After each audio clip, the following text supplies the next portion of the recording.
నమస్కారం, రచ్చ మీడియాకి స్వాగతం. హెడ్లైన్ చూద్దాం.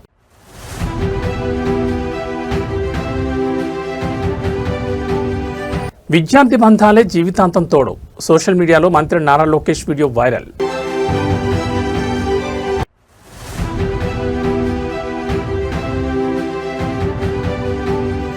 ఆలవరం కోడూరులో సీఎం చంద్రబాబు పర్యటన. నెట్ జీరో ఇల్లును ఆసక్తిగా పరిశీలించిన ముఖ్యమంత్రి.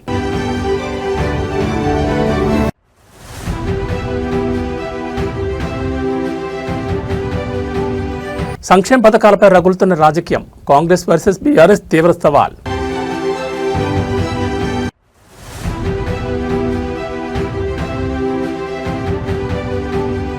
మాదాపూర్ ఆస్టన్ మార్టిన్ ప్రమాదంలో ఒడిశా యువతి దుర్మరణం. జనసేన పార్టీ ఎంపీ కుమారుడిపై కేసు నమోదు. ఇక డీటెయిల్స్ చూస్తే విద్యార్థి దశలో ఏర్పడే బంధాలు మరియు స్నేహాల విలువపై ఆంధ్రప్రదేశ్ విద్యాశాఖ మంత్రి నారా లోకేష్ ఆసక్తికర సందేశాన్ని పంచుకున్నారు. విద్యార్థి జీవితంలో సంపాదించుకునే మంచి స్నేహాలే జీవితాంతం తోడుగా నిలుస్తాయని ఆయన పేర్కొన్నారు.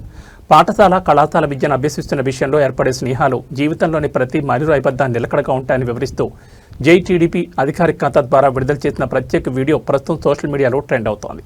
విద్యార్థుల మానసిక వికాసం, బంధాల విలువలకు ప్రాధాన్యత ఇస్తూ లోకేష్ చేసిన వ్యాఖ్యలపై విద్యార్థులు మరియు నెటిజన్ల నుంచి విశేష స్పందన లభిస్తోంది.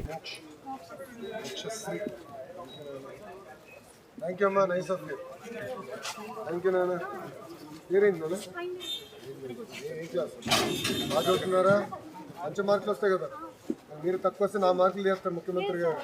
జాగ్రత్తగా తీసుకుంటే all the best. Thank you అమ్మా, ఉంటాను.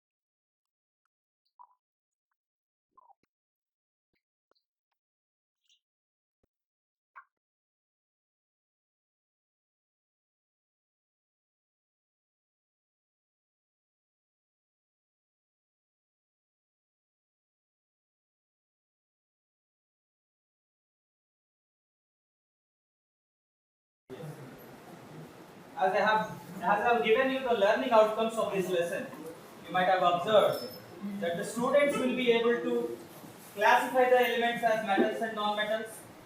They will be able to know the properties of the metals and non-metals. They are also able to say the different properties of metals based on how they react to water, moisture, or steam, or dilute acids, and some salts or some other metals. So with those things, we will try to see how we induce the topic in the students. Students, while we motivate them, make them interesting. So by doing some hands-on experiment with the available resources in our school, in our laboratory, so we can perform those experiments. And our main motto is to make them know the activity series, this which I have already pasted on the board.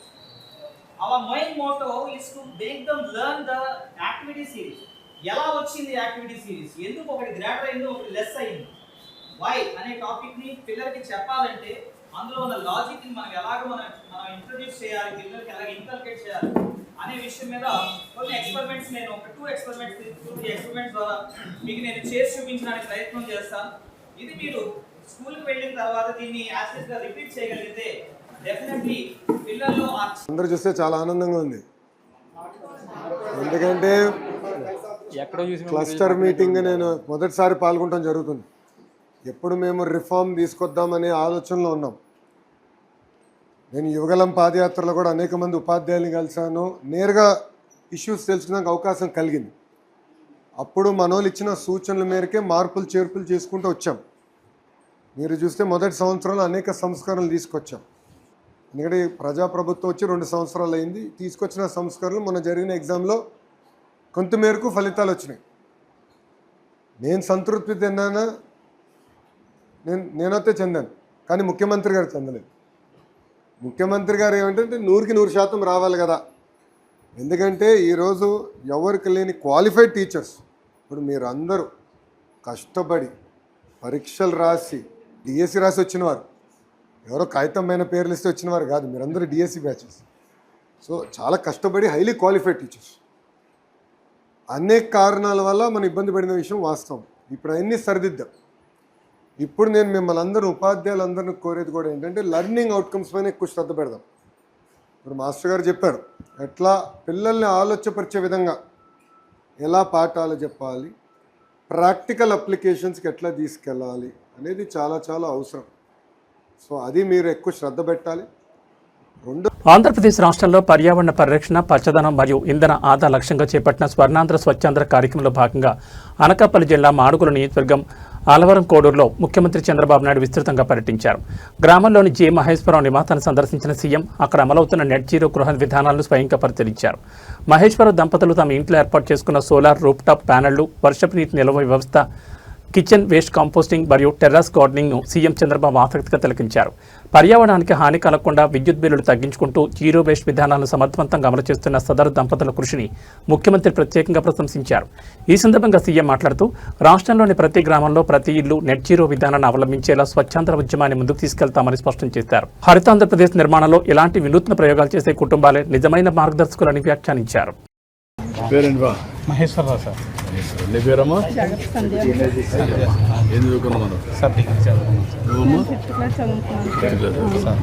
Explain చేయి, నువ్వేం చేసావు మొత్తం నాకు. Sir soap pit కట్టాం sir. మనం waste water వాడతాం కదా sir, అది భూమిలో ఇంకడానికి, గర్భజాలలో పెరగడానికి, మన నీరు వృధా అవ్వకుండా కట్టి సోప్ పిట్లు కట్టాం సార్. 2 అక్కడ బాత్రూమ్ నుంచి వచ్చిన వేస్ట్ వాటర్ ఒక సోప్ పిట్ సార్. నెక్స్ట్ ఇక్కడ మన 2 కట్టాం సార్. దీంతో పాటు మనకు వర్మీ కాంపోస్ట్ పిట్లు తయారు చేయించాం సార్. అది సార్ వర్మీ కాంపోస్ట్. ఇవి 2 పిట్లు సార్. 2 పిట్లు పెట్టాం. అవును సార్. తడి చెత్త మాత్రం లేస్తాం సార్. కుళ్ళిన స్వభావం అన్నీ అలాగే నెల రోజులకి ఎంత అయితే మన దగ్గర తడి చెత్త తయారవుతుంది వేసి దాన్ని అలా ఉంచుతాం సార్. అది నెల 15 రోజులకి వర్మీ కంపోస్ట్లో తయారవుతాయి. దాన్ని ఉంచి దీనికి ఇది ఫుల్ అయిపోయిన తర్వాత నుంచి దీనికి మళ్ళీ స్టార్ట్ చేస్తాం సార్. దాన్ని కంపోస్ట్ తయారైన తర్వాత మనం లోకల్గా మొక్కలు సార్ మొక్కలు ఉపయోగిస్తారు. కూరగాయలు వేసుకుంటాం, ఇవన్నీ ఉంటాయి సార్. అలాగే ఏదో టేస్ట్ నీట్గా ఉంది. ఇది మీకు కరివేపాక? ఇది కరివేపాకు, మునగా, ఇది దబసెట్ సార్. తెలంగాణలో ఉచిత విద్యుత్, సాగునీరు మరియు కళ్యాణ్ లక్ష్మి పథకాల అమలుపై కాంగ్రెస్ ప్రభుత్వం మరియు ప్రతిపక్ష బీఆర్ఎస్ మధ్య రాజకీయ యుద్ధం మరింత తీవ్రమైంది. క్షేత్రస్థాయిలో రైతు సంక్షేమం మరియు సంక్షేమ పథకాల లబ్ధిపై గ్రామాల్లో భిన్నమైన చర్చ నడుస్తోంది. గతంలో కేసీఆర్ ప్రభుత్వ హయాంలో పెళ్లైన నెల రోజుల్లోపే కళ్యాణ్ లక్ష్మి సహాయం అందేదని, ప్రస్తుత కాంగ్రెస్ పాలనలో 2 ఏళ్లైనా ఆర్థిక సహాయం అందడం లేదని పలువురు రైతులు, గ్రామస్తులు విమర్శలు గుప్పిస్తున్నారు. ఉచిత విద్యుత్, సాగునీరు, రైతు బంధు వంటి పథకాల విషయంలో కేసీఆర్ పాలనే నయమని రైతులను ఇబ్బంది పెడుతున్న కాంగ్రెస్ సర్కారుకు రాబోయే రోజుల్లో ప్రజలే తగిన బుద్ధి చెప్తారని బీఆర్ఎస్ శ్రేణులు, పలువురు రైతన్నలు ఆవేదన వ్యక్తం చేస్తున్నారు. మరోవైపు కాంగ్రెస్ ప్రభుత్వం పథకాల పారదర్శకత కోసమే సమగ్ర పరిశీలన జరుపుతోందని, అర్హులైన ప్రతి ఒక్కరికి కళ్యాణ్ లక్ష్మితో పాటు తులం బంగారం హామీని కూడా నెరవేరుస్తామని అధికార పార్టీ నాయకులు స్పష్టం చేస్తున్నారు. గత ప్రభుత్వం బాకీ పెట్టిన బకాయిలను తీరుస్తూ రైతులకు రుణమాఫీ సమర్థవంతంగా పూర్తి చేస్తామని గుర్తు చేస్తున్నారు. ఏ మరి రైతుని రాజుని చేస్తున్నా, నేనే 10 ఏళ్ళు కుర్చీ మీద ఉంటా అంటుంటే రేవంత్ రెడ్డి. 10 ఏళ్ళు ఉండుడా? హే నీ మళ్ళా తిరిగైతే చెప్తా నేను. ఇచ్చి రాడంట, రాడు. కుర్చీ మీద కూర్చుంటాడట. ఏ కుర్చీ మీద కూకున్నా రాడు బిడ్డ, రాడు. ఇక 10 ఏళ్ళు అంటే రాడు. ఇప్పుడు మాకు రైతుకు రామకోసం వస్తుంది మంది బత్తాలకు. గదే పెద్ద ఫోన్ ఇంకోని బతిరాడు కాబట్టి నీ పేరు వేసినంటే ఆ నంబర్ మన దగ్గర ఉండదా, ఆయన పేరు ఉందో మళ్ళీ రాబట్టే ఆడవానికి మిగిలి తీయబట్టే లేదా తగిలితే తెచ్చుకోపోమని బట్టి మళ్ళీ ఇప్పుడు ఇదే కోసం అవుతుంది మన బత్తాలకు. యాప్ లేదు, ఏం లేదు. మంచిగా పోయినాం, కొని కట్టుకున్నాం, ఆటోలు వేసుకొచ్చుకొని మంచిగా కరెంట్ కాడ వేసుకొని చల్లుకున్నాం. అది మాత్రం మంచిగా ఉండే. మరి నేనే మంచిగా ఎత్తున్నా, మహిళలకి బస్సులు ఫ్రీ ఇచ్చిన, తులం బంగారం ఇచ్చిన అంటుండు. లేదు లేదు, ఏ బంగారం లేదు. సాది మొబారక్ ఇది మొబారక్ అన్నాడు, పైసలు వస్తలేవు ఈ వరకు లగ్గమై. హైదరాబాద్లోని మాదాపూర్ ఇన్ఆర్బిట్ మాల్ సమీపంలో జరిగిన ఘోర రోడ్డు ప్రమాదంలో ఒడిశాకు చెందిన 26 ఏళ్ల భారతీయ ముఖ్యమంత్రి మరణం చెందారు. ఈ ఘటనలో జనసేన రాజ్యసభ ఎంపీ లింగంనేని రమేష్ కుమారుడు సంజుష్ ఆస్టన్ మార్టిన్ కారుతో ఢీకొట్టినట్లు పోలీసులు కేసు నమోదు చేయడం, నిందితులపై కఠిన చర్యలు తీసుకోవాలంటూ సోషల్ మీడియాలో విమర్శలు వెల్లువెత్తడంతో ఈ వ్యవహారం రాజకీయ దుమారం రేపుతోంది. ఈ ప్రమాదంలో తీవ్రంగా గాయపడిన భారతీయ ముఖ్యని వెంటనే ఆసుపత్రికి తరలించినప్పటికీ ఆమె ప్రాణాలు కాపాడలేకపోయారు. ఈ ఘటనపై ప్రతిపక్షాలు మరియు నెటిజన్లు స్పందిస్తూ గతంలో సెలబ్రిటీల విషయంలో కఠిన వ్యాఖ్యలు చేసిన ప్రభుత్వం అధికార కూటమి ఎంపీ కుమారుడి విషయంలో ఏ విధంగా వ్యవహరిస్తోందో అని ప్రశ్నిస్తున్నారు. BNS 106(1) కింద కేసు నమోదు చేసి తగిన చర్యలు తీసుకోవడంలో ఆలస్యం ఎందుకు జరుగుతోందని సోషల్ మీడియా వేదికగా నిలదీస్తున్నారు. అయితే ఈ విమర్శలపై సైబరాబాద్ పోలీసులు స్పందిస్తూ చట్ట ప్రకారమే చర్యలు తీసుకుంటున్నామని, సదరు నేరం వేలుబుల్ పరిధిలోకి రావడం వల్ల నిందితుడికి నోటీసులు జారీ చేశామని స్పష్టం చేశారు.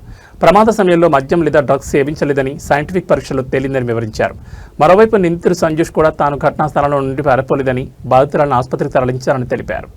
तब DCP आके सीधा हटा के इनके जो भी है सब सिक्योरिटी वाले पुलिस को हैंड ओवर कर देके DCP जाके हीरो को बोल दिए कि भाई तुम तुरंत निकलना, नहीं तो हम लोग अरेस्ट करना पड़ता, क्योंकि 2 लाश गिर गए बाहर। आप यहाँ पर थिएटर में बैठ के तमाशा किए तो ये कंट्रोल नहीं होने वाले हैं, हम नहीं सुनने वाले हैं, आपको अरेस्ट करके पुलिस स्टेशन लेकर जाना पड़ता, आप तो निकलो। जबरदस्ती से वो हीरो को हमारा DCP वो लॉ एंड ऑर्डर सिचुएशन देकर उनको बाहर लेकर आए।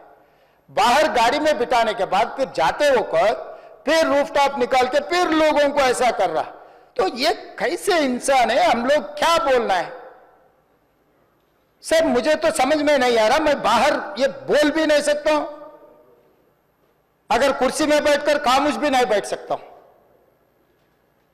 तो ऐसे इंसान भी आजकल दुनिया में है, फिर भी हम హైదరాబాద్ నగర తరహాలో చెన్నైలో ఎత్తైన ఆకాశహార్యాలు, భారీ కట్టడాలు ఎందుకు నిర్మించలేకపోతున్నామన్న అంశంపై తమిళనాడు నివేదికలు మరియు ప్లానింగ్ నిబంధనల ఆధారంగా కీలక నిర్ణయం తీసుకున్నారు. దశాబ్దాలుగా ఉన్న కాలం చెల్లిన నిబంధనలను సవరిస్తూ CMDA స్థాయిలోని ఎత్తైన భవనాల నిర్మాణానికి వేగంగా అనుమతులు ఇచ్చేలా ప్రభుత్వం ఆదేశాలు జారీ చేసింది. గతంలో చెన్నైలో హైరైజ్ బిల్డింగ్స్ నిర్మాణ అనుమతుల కోసం ప్రభుత్వ కమిటీ చుట్టూ తిరగాల్సి రావడం, సుదీర్ఘ ప్రక్రియ వల్ల బిల్డర్లు క్షితిజ సమాంతర విస్తరణకే ప్రాధాన్యత ఇచ్చేవారు. అయితే హైదరాబాద్లో అపరిమిత FSI ఉండడం వల్ల అక్కడ 40 నుండి 50 అంతస్తుల భవనాలు వేగంగా రూపుదిద్దుకున్నాయి. చెన్నైలో కూడా భూమి కొరతను అధిగమించి వర్టికల్ గ్రోత్ను ప్రోత్సహించడానికి మెట్రో కారిడార్లు మరియు ప్రధాన రహదారుల వెంట ప్రీమియం FSI పెంచేలా ప్రణాళికలు సిద్ధం చేశారు.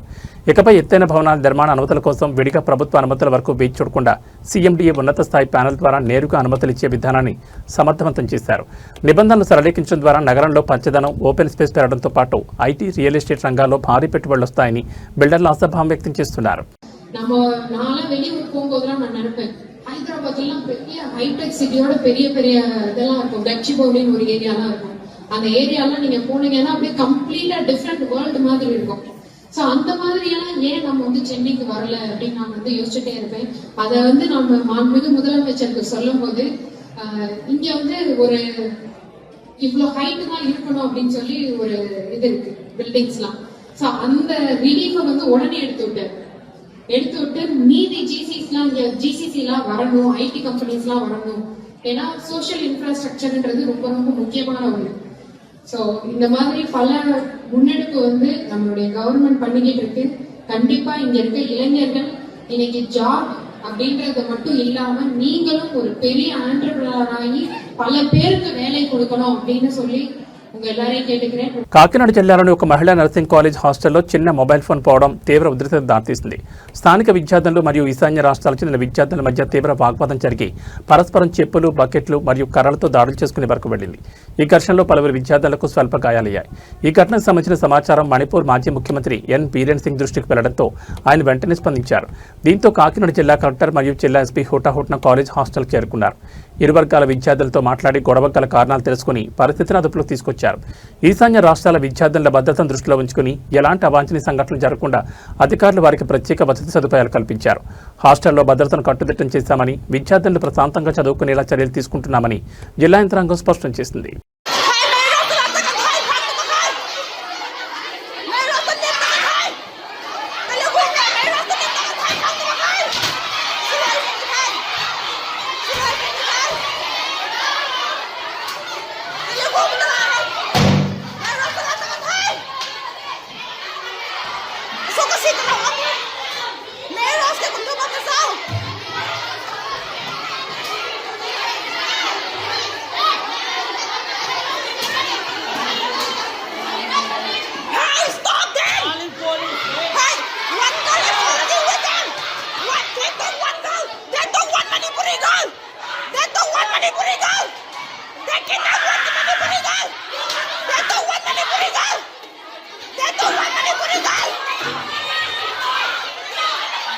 7 అంతస్తుల భవనం పక్కనే ఉన్న హాస్టల్ మరియు అపార్ట్మెంట్పై పడడంతో భారీ శబ్దం వచ్చింది. దీంతో హాస్టల్లో ఉన్న విద్యార్థులు స్థానికులు తీవ్ర భయాందోళనకు గురై బయటకు పరుగులు తీశారు. శిథిలాల కింద మరికొందరు చిక్కుకుని ఉంటారనే అనుమానంతో వెంటనే పోలీసులకు స్థానికులు సమాచారం అందించారు. ఘటనా స్థలానికి చేరుకున్న హైడ్రా, జీహెచ్ఎంసీ, ఫైర్ మరియు ఎస్డీఆర్ఎఫ్ సిబ్బంది తక్షణమే సహాయ చర్యలు చేపట్టారు. జేసీబీల సహాయంతో శిథిలాలను తొలగిస్తూ గాయపడిన వారిని ఆసుపత్రికి తరలించారు. నిబంధనలకు విరుద్ధంగా నిర్మాణాలు చేపట్టడం వల్ల ఈ ప్రమాదం జరిగిందా అనే కోణంలో అధికారులు విచారణ జరుపుతున్నారు. బిల్డింగ్ 5 ఫ్లోర్లో బిల్డింగ్ పడిపోయిందన్న మా ఇంటికాడ మా ఆయన 5 ఫ్లోర్లో బిల్డింగ్ పడిపోయి దీని మీద పడ్డది వైట్ ఫిల్స్ మీద.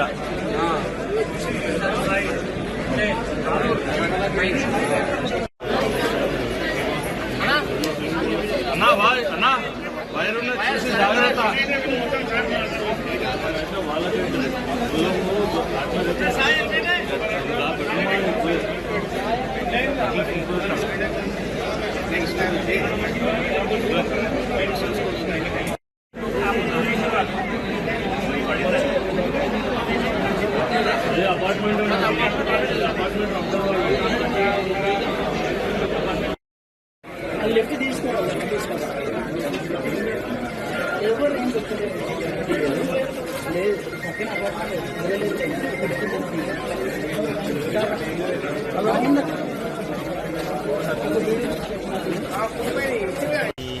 ఏదైతే డెబ్రిస్లో ఒక బాడీ ఇప్పుడే బయటకు వస్తుంది. మహారాష్ట్ర రాజధాని ముంబైలోని భులేశ్వర్లో గణేష్ ఉత్సవాల ఆగమన ఊరేగింపులో ఘోర ప్రమాదం సంభవించింది. భులేశ్వర్ చా రాజాకు చెందిన 22 అడుగుల భారీ వినాయక విగ్రహం ఆగమన ఊరేగింపు సమయంలో ఊహించని విధంగా రోడ్డుపై కుప్పకూలింది. ఈ విపత్తులో 2 వ్యక్తులు ప్రాణాలు కోల్పోగా చిన్నారులతో సహా 5 తీవ్రంగా గాయపడ్డారు. ఉత్సవ మండపానికి కేవలం 50 మీటర్ల దూరంలోనే ప్రమాదం చోటు చేసుకుంది. విగ్రహం ఒక్కసారిగా పడిపోవడంతో కింద ఉన్న భక్తులు దాని కింద చిక్కుకుపోయారు. ఈ ప్రమాదంలో గణేష్ ఉత్సవ కమిటీ అధ్యక్షుడు సంకేత్ నేవేష్తో పాటు బ్రిజేష్ హేమంత్ జోషి తీవ్రంగా గాయపడి ఆసుపత్రిలో చికిత్స పొందుతూ మృతి చెందారు. గాయపడిన 5గురిలో 2 5-7 ఏళ్ల చిన్నారులు కూడా ఉన్నారు. సమాచారం అందుకున్న తక్షణమే ముంబై ఫైర్ బ్రిగేడ్, బీఎంసీ మరియు స్థానిక పోలీసులు ఘటనా స్థలాన్ని చేరుకుని సహాయక చర్యలు చేపట్టారు. క్షతగాతులను జేజే మరియు జీటీ ఆసుపత్రులకు తరలించి చికిత్స అందిస్తున్నారు. వెల్డింగ్ లోపం లేదా నట్ బోల్ట్ ఓడిపోవడం వల్ల ఈ ప్రమాదం జరిగిందా అనే కోణంలో పోలీసులు కేసు నమోదు చేసి విచారణ జరుపుతున్నారు.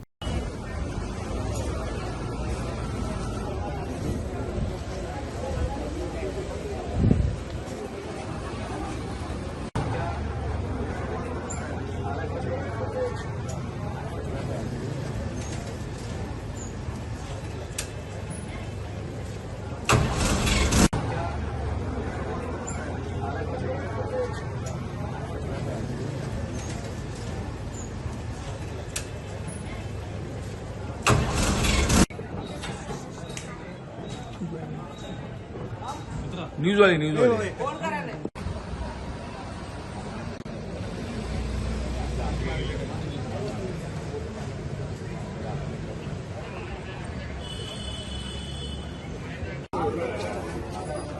తెలంగాణ మంత్రి కొండా సురేఖ మాజీ ఓఎస్డీ ఎన్ సుమంత్కు సంబంధించిన కేసులో కీలక పరిణామం చోటు చేసుకుంది. తెల్లాపూర్లోని సుమంత్ నివాసం వద్ద ఆయన డ్రైవర్ను పోలీసులు అదుపులో తీసుకుని అరెస్ట్ చేశారు. ఓ వ్యాపారిని 10 కోట్లు డిమాండ్ చేస్తూ ఇనుపరాడ్లతో దారుణంగా దాడి చేసిన ఘటనలో ఈ అరెస్ట్ జరిగింది.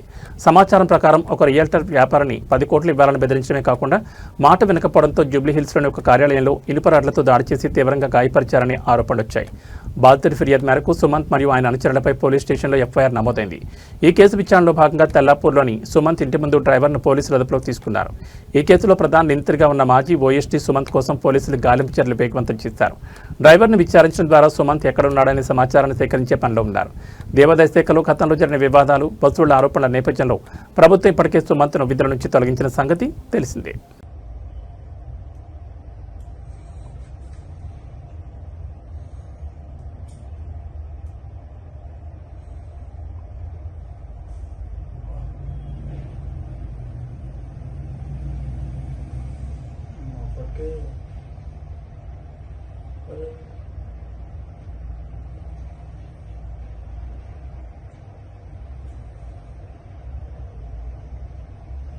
కేజీఎఫ్ సంచలనం తర్వాత రాకింగ్ స్టార్ యష్ నటిస్తున్న భారీ చిత్రం టాక్సీ. ఈ సినిమా ప్రీ రిలీజ్ ఈవెంట్ను హైదరాబాద్లో అత్యంత వైభవంగా నిర్వహించారు. ఈ కార్యక్రమంలో పాల్గొని యష్ తెలుగు ప్రేక్షకులు తనపై చూపిస్తున్న అనంతమైన ప్రేమను గుర్తు చేసుకుంటూ ఎమోషనల్ వ్యాఖ్యలు చేశారు. కేజీఎఫ్ బ్లాక్ బస్టర్ హిట్ అయిన తర్వాత తెలుగు ప్రేక్షకులకు వచ్చి ప్రత్యేకంగా థ్యాంక్స్ చెప్పడానికి కూడా నాకు వీలు పడలేదు. పనిలో నిమగ్నమైపోయానని యష్ వ్యాఖ్యానించారు. నిజాయితీ సంకల్పంతో పనిచేస్తే భాష సరిహద్దులతో సంబంధం లేకుండా తెలుగు ఆడియన్స్ ఏ నటుడైనా ఆదరిస్తారని, ఆ ప్రేమే తనకు కొండంత బలాన్నిచ్చిందని ఆయన హృదయపూర్వక కృతజ్ఞతలు తెలిపారు. మన దేశంలో నార్త్ సౌత్ అనే విభజనలొద్దని, ఇండియన్ సినిమా గ్లోబల్ స్థాయిలో నిలబడాలన్నదే తన కోరికని యష్ స్పష్టం చేశారు. అలాగే స్టీమ్ బోట్ కథను ఉదాహరణగా చెప్తూ జీవితంలో సాధించాలనుకునే లక్ష్యాల వైపు వెళుతున్నప్పుడు ఇతరుల ప్రతికూల మాటలను పట్టించుకోకుండా ముందడుగు వేయాలని యువతకు స్ఫూర్తినిచ్చారు. గీతూ మోహన్ దాస్ దర్శకత్వంలో తెరకెక్కిన ఈ చిత్రం ప్రేక్షకుల ముందుకు రానుంది. ఏం చెప్పాలో నాకు తెలీదు. కేజీఎఫ్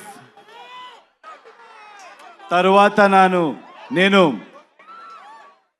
మీకు ఒక థ్యాంక్స్ చెప్పడానికి కూడా ఇక్కడ రాలేదు. పనిలో ఇన్వాల్వ్ అయిపోయాను. కానీ ఇప్పుడు చెప్తున్నాను, తెలుగు ప్రేక్షకులందరికీ చాలా చాలా థ్యాంక్స్ అండి. మీరెంత ప్రేమ చూపించారంటే ఒక్కొక్కరికి ఇండియా ఇండస్ట్రీలో ఒక్కొక్కరికి కాన్ఫిడెన్స్ ఇచ్చారు. ఎవరైనా కూడా with honesty, with passion work చేస్తే ప్రేక్షకులు always will support them. They are not biased and they are very honest and truthful అని కాన్ఫిడెన్స్ ఇచ్చారు. నాలాంటి ఎవరైనా కూడా ఒక ordinary person. Hyderabad Malla Reddy university ప్రాంగణంలో శనివారం రాత్రి జరిగిన Kannada rocking star Yash Toxic cinema pre release వేడుకలో తీవ్ర అపశృతి చోటు చేసుకుంది. కథానాయకుడు యష్ వేదికపై ప్రసంగిస్తున్న సమయంలో విద్యార్థుల తాకిడి ఒక్కసారిగా పెరిగి మైదానంలో నెలకొల్పిన స్పీకర్ బాక్సులు మరియు ఫ్లడ్ లైట్ పోల్స్ కూలిపోయాయి. ఈ ఘటనలో పలువురు విద్యార్థులు గాయపడగా వాతావరణం ఉద్రిక్తంగా మారింది. హీరో యష్ను దగ్గరగా చూసేందుకు విద్యార్థులు పోటీపడి స్పీకర్ పోల్స్, ఐరన్ ఫ్రేమ్లకు పైకెక్కడంతో భారం ఎక్కువై స్ట్రక్చర్ కుప్పకూలింది. ఈ ఘటనను గమనించిన యష్ వెంటనే తన ప్రసంగాన్ని ఆపేసి విద్యార్థుల క్షేమాన్ని ఆరా తీశారు. అక్కడంతా సురక్షితంగానే ఉందా, విద్యార్థులు దయచేసి జాగ్రత్తగా ఉండండి అంటూ వేదికపై నుంచే మైక్లో విజ్ఞప్తి చేశారు. ఈ ప్రమాదంలో గాయపడిన విద్యార్థులను క్షతగాతులకు మెరుగైన చికిత్స కోసం స్థానిక ప్రైవేట్ ఆసుపత్రికి తరలించారు. ఘటనా స్థలానికి చేరుకున్న సైబరాబాద్ పోలీసులు ముందస్తు భద్రతా లోపాలు, నిర్లక్ష్యం వహించిన ఈవెంట్ నిర్వాహకులపై కేసు నమోదు చేసి విచారణను వేగవంతం చేశారు.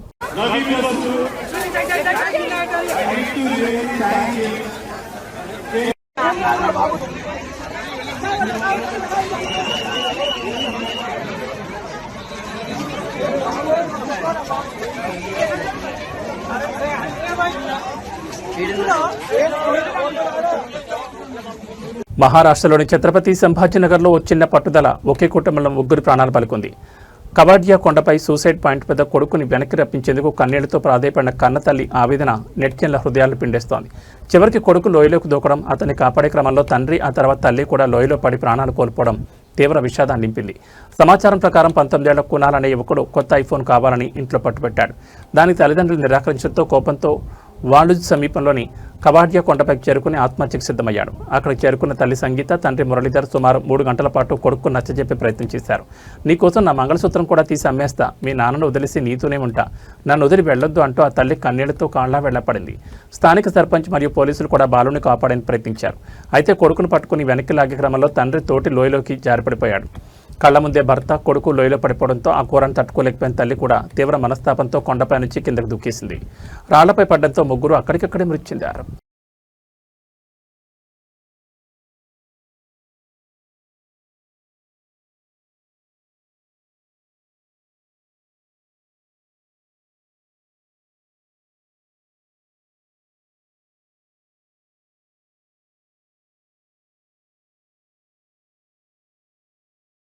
ఏబీ బులెటిన్ విశేషాలు. నమస్కారం.